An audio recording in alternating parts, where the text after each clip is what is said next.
తిరుపతి దేవస్థానంలో పడ్డ ఇబ్బందులు కానీ చూస్తే మీరు అల్లాడిపోతారు. లడ్డు ఎంత సైజు ఉండాలో ఆ సైజు ఉండేది కాదు. పొరపాటును ఎవడైనా అడిగాడా అంటే మీకు తెలియదమ్మా, తిరుమలలో కూడా ఒక జైలు ఉంటుంది, అది మనకి ఎవరికి కనపడదు. ఆడకెళ్ళి కుక్కను కొట్టి కొడతారు. ఎవ్వరు ఏది అడిగినా సరే ఇమ్మీడియట్లీ వాళ్ళ కస్టమర్ కాలనీ వెళ్ళిపోద్ది. ఇక్కడ లడ్డు అడిగాడు సార్, ఇక్కడ అన్నం బాగాలేదన్నాడు సార్, కొండ మీద అది లేదన్నాడు సార్, ఇది లేదన్నాడు సార్ అంటే కుక్కను కొట్టి కొడతారని చాలా మంది కూడా యూట్యూబ్లో కూడా వాళ్ళ ప్రైవేట్ ఛానల్లో పెడితే చిన్న చిన్న యూట్యూబ్ ఛానల్ కూడా కోట్ల మంది చూశారు తిరుమలలో ఇలా ఉంటుందా అని. ఒక రాష్ట్రం, 2 రాష్ట్రాలు, 3 రాష్ట్రాలు, అన్ని రాష్ట్రాల్లో కూడా దీని మీద గొడవ జరిగింది.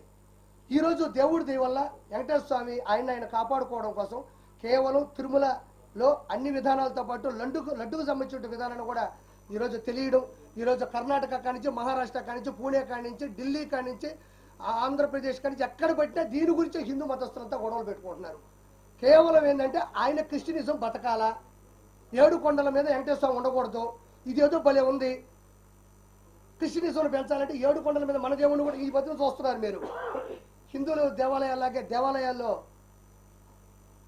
జీసస్ను పెట్టడం, ఆయన మీద శ్లోకాలు రాయడం, పాటలు పాడడం, కోలాటాలు చేయడం చూస్తున్నారు ఈ మధ్యన మీరు. హిందూ దేవాలయాల పోలికతో జీసస్ కూడా అవే చేస్తున్నారు. ఆయన నేను తప్పు అనడంలే, అంటే ఇది ఇంకా పెట్టలేకపోతుంది. హిందువులు చాలా బలంగా ఉన్నారు, మనం కూడా ఏం చేయాలంటే మన దోవలో వస్తున్నారు వాళ్ళు. ఆ తర్వాత రోజా మాట్లాడుతూ మా వాడిపోయిన రోజా, మా సిగ్గులోని రోజా, డబ్బుల కోసం కకృతి పడే రోజా, ఎంతటికైనా దిగజారిపోయే నగిరి రోజా గురించి ఈరోజు మాట్లాడాలా.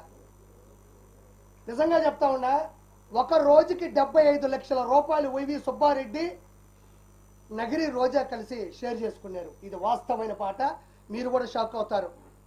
75 లక్షల రూపాయలు తిరుమల తిరుపతి దేవస్థానంకి గూడ్స్ బండి ఒకటి వేసుకెళ్తుంది. నా అంతటి లేదు తాళ్లపాక అన్నమయ్య, ఆయన ఎట్టలేడు కింద నుంచి. మీరు అన్నమయ్య సినిమా చూస్తే నాగార్జున గారి క్యారెక్టర్ అది, తర్వాత రోజా క్యారెక్టర్ అది. వెళ్ళి రోజుకి 75 లక్షల రూపాయల వైవి సుబ్బారెడ్డి, రోజారెడ్డి ఇద్దరు కలిసి పంచుకున్నారు.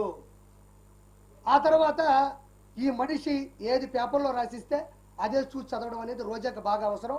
నిన్న కూడా మాట్లాడుతూ ఉంది, నేను ఒక తిరుపతి అమ్మాయిగా అనింది. మా అమ్మ వయసు ఉంటుంది ఆవిడికి, మా అమ్మ వయసు రోజాకు ఉంటుంది, తిరుపతి అమ్మాయి అంట. ఇంకా మీకు వయస్సులు కావాలా, నాజూకుతనాలు కావాలా? ఇదే మీది. ఇప్పుడు ఒకరిని ఆంటీ అంటాం, ఒకరిని అమ్మాయి అంటాం, ఒకరిని చిన్న పిల్ల అంటాం, ఇంకొకరిని వృద్ధురాలు అంటాం, వృద్ధాప్యం అంటాం, వయసుకు వచ్చింది అంటాం. ఇది మామూలుగా మనం మాట్లాడే మాటలు. ఈవిడ అమ్మాయి అంట. మా అమ్మ వయసు ఉంటుంది 2 సంవత్సరాలు, మా అమ్మ కన్నా పెద్ద ఉంటావు నువ్వు, ఓబరకాయ మొహం ఒకటి వేసుకొని. నేను తిరుపతి అమ్మాయిని అంటే తిరుపతి అమ్మాయి అనేది ఏమన్నా ప్రొఫెషనల్లా, అదేమన్నా కోర్సా? నువ్వు అమ్మాయి అని చెప్పడం వల్ల నువ్వు సంపాదించిన 3,000 కోట్ల రూపాయలు ఏమన్నా తెలవన కనపడకుండా పోతాయా? లేకపోతే ఈ రోజు ఇష్యూ వచ్చిన తర్వాత నువ్వు అమ్మాయిని గుర్తుకొచ్చిందా?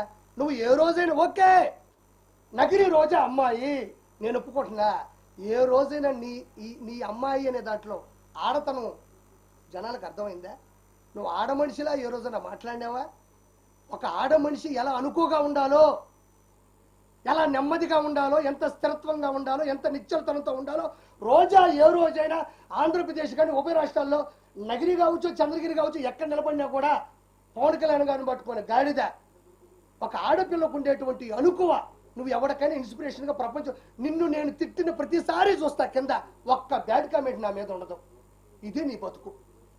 రోజా గురించి విమర్శించిన ప్రతిసారి, రోజాని నేను ఎదిరించిన ప్రతిసారి కోట్ల మంది చూస్తున్నారు. ఎందుకంటే నిన్ను తిట్టడం వాళ్ళకి ఇష్టమేమో, నిన్ను ప్రశ్నించడం వాళ్ళకి ఇష్టమేమో, నిన్ను నిలదీయడం వాళ్ళకి అంత ప్రేమేమో. మరి నన్ను తిట్టాలగా?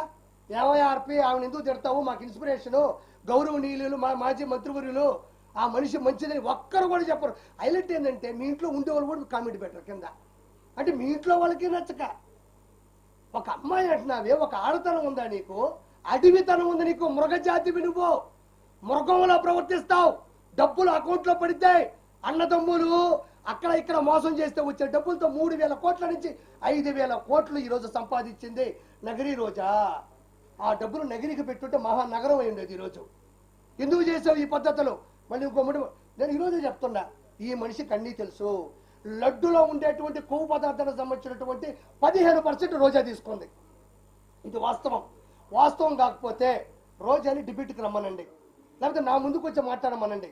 నేను చాలాసార్లు చెప్పానన్నా, రోజా చేసిన అక్రమాలు చెప్పా. ఎక్కడైనా గుర్తుపెట్టుకోండి, నేను ఇది చెయ్యలేదు అని ఒక స్టేట్మెంట్ ఇచ్చిందా?